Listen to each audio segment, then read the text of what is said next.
Okay, so I just really wanted to cover the topic of reverse dieting. So basically, what it is the exact opposite of dieting, as you can probably tell by the name. So after an extended period of time in a calorie deficit, our metabolism is eventually going to slow down. So what reverse dieting is just gradually adding food back into your daily calories, and going off how your body responds to that in the hope of eventually speeding your metabolism back up while consuming more food and not putting on weight at a fast rate. So for example, if I finished my dieting for my comp at let's just say 2,200 calories, before my dieting I started at about 4 to 4,500.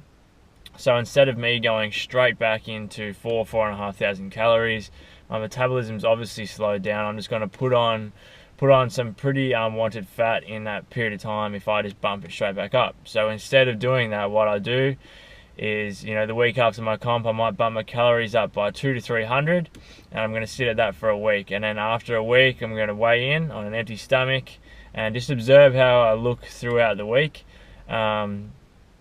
If my body weight hasn't changed, I'm going to add in more calories, and most of the time that's going to be in the way of carbs, but it could be in the way of fats. So eventually you want to bring your fats back up too. So that might be 100 calories worth of carbs, so 25 grams. Then I'm going to spend another week at those calories and then do the same thing the following week. So if I haven't put on weight, or I may even drop weight, my metabolism is going to be speeding up. My energy output in my workouts is going to be higher. And if I've lost weight, then that's perfect. That's exactly what we want. Sometimes people get leaner in a reverse diet. It really just depends on what your metabolism does. So on the other end of the scale though, if I add in 2 to 300 calories this week, and then in a week's time I check the scales and I've put on a kilo and a half, I'm not going to drop my calories, because basically, I'm aiming at putting size on now. I'm aiming at getting back in a surplus, so that little bit of weight gain is alright, but I'm not going to increase. I'm going to leave it at that for another week and see what happens. If my weight levels out or if it drops, then I'll increase. If it continues to increase on these same calories, then I'll just leave it until my weight plateaus, I stop gaining, and then I'm going to add a little bit more. So what we want by the end of your reverse diet is to basically have your metabolism firing again, your calories back up, eating a good amount of food, and then this way, the way this works is that you put on minimal body fat, but you're increasing your calories by putting on weight at a slow and steady rate, which means that your food intake is going to be a lot higher than what it was last time you started your cut. So if I start my cut at 4,000 calories this time, I might reverse diet now, and then next time I cut down, I might be able to start my cut at 4,500 calories at the same body fat percentage. So that's all it is, guys. And the speed, the rate of the reverse diet is completely up to you. If you're fine with putting on a little bit of body fat, then you might speed up your reverse diet and do it over 4 to 5 weeks. Because ideally we do want to be in a surplus, so there's no point spending a ridiculous amount of time at slowly adding in calories just to aim at staying lean. If staying ridiculously shredded is your goal, then yeah, that's fine. Slowly reverse diet, do it really slow.